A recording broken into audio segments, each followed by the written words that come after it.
Hello, Discovery Commons. Okay, let's dive right into this explainer. We're looking at Pope Leo XIV's highly anticipated new document, Magnifica Humanitas. It's all about the intersection of artificial intelligence and human dignity.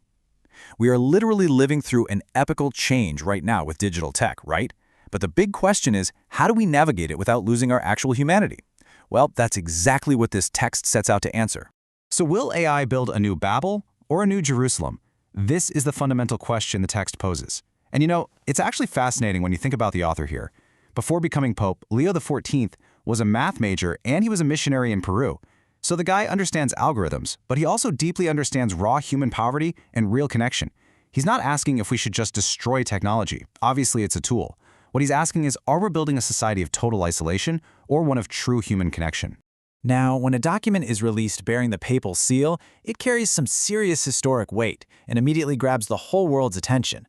We're not just talking about theologians reading this, it's scientists, software developers, and, well, everyday people like us who are just trying to make sense of this wild digital future we're heading into. And it's super important to note that an encyclical isn't just an internal memo for Catholics. It's actually a formal circular letter intended for the entire world, addressing massive, epical issues. Basically, the Pope is explicitly saying here that the Church wants to walk alongside all of humanity, offering some ancient wisdom to help set up vital guardrails for our shared future. Section 1. AI and the Epochal Change.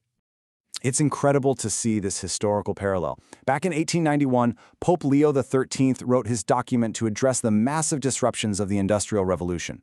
He was looking at powerful, lifeless machines suddenly dictating human worth in factories. Fast forward to 2026, and Pope Leo XIV is impartially analyzing the AI revolution.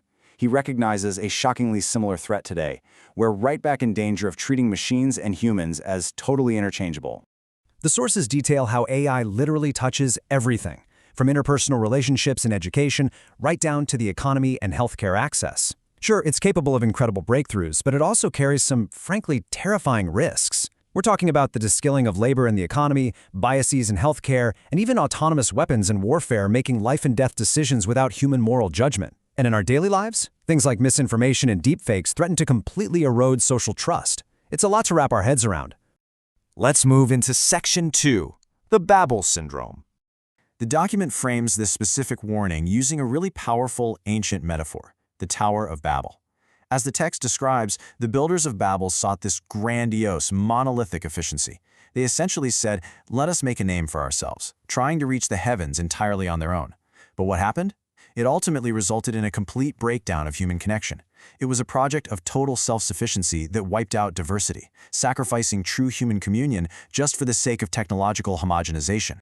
So, what does this look like today? Well, when AI is used simply to replace human workers or just to consolidate power, we succumb to this dangerous Babel syndrome. People literally lose their inherent value. The document strongly warns against submitting to what it calls the technocratic paradigm, which is basically the flawed belief that every single human problem can be solved by technology alone. When we adopt that mindset, we start idolizing profit and efficiency over human well-being, effectively treating completely unique individuals as mere data points. We end up enslaving ourselves to machine-like productivity. Which brings us to Section 3, the Way of Nehemiah. In stark contrast to Babel, the encyclical offers a totally different roadmap for integration, the Way of Nehemiah. And this beautifully illustrates our big ethical divide. Babel represents monolithic efficiency, arrogance, and replacing human effort. But Nehemiah, that's about fraternal coexistence, shared responsibility, and true collaboration to protect the vulnerable. It asks us directly, are we designing technology to exclude the weak in the name of progress, or are we using it to collaboratively rebuild our communities? The story of Nehemiah actually shows us the exact steps for true progress. First, fasting and praying for guidance. Then, gathering the diverse community together. Assigning sections of the wall to different families, and finally, rebuilding piece by piece through shared effort. See, when Nehemiah saw his city in ruins, he didn't impose some rigid, top-down machine to fix it. He brought everyone together. And this is the exact blueprint the encyclical suggests for integrating AI. It has to be a shared, patient, piece-by-piece effort involving scientists, ethicists, and everyday users like you and me. Okay, Section 4, Martyrs of Everyday Life. Now, this is where the document shifts from grand societal metaphors to the quiet, ordinary actions of people. The Pope notes that the authentic progression of humanity, it doesn't happen automatically just because we invent faster computer chips. It actually requires the perseverance and interior conversion of human hearts. It's such a stunning reminder that while a machine can compute data at light speed, things like goodness, empathy, and moral growth, those literally cannot be automated. They require the grit and daily commitment of real human beings. The encyclical specifically praises these martyrs of everyday life. It talks about those who care for, educate, and comfort without any fanfare, especially those who remain alongside an elderly person or someone who's marginalized.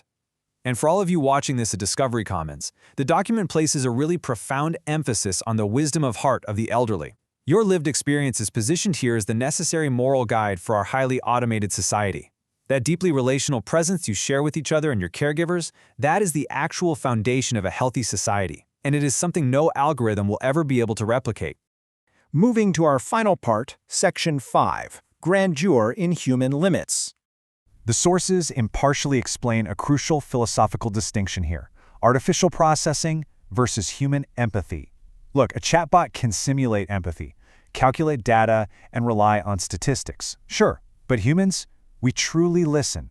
We grasp irreducible uniqueness, and we love through our physical and spiritual presence. Evaluating intelligence just by the output, like the famous Turing test does, is a massive reduction of what it means to be alive. AI doesn't have a body. It has no lived history. Real human intelligence encompasses our spiritual, cognitive, embodied, and relational realities all at once.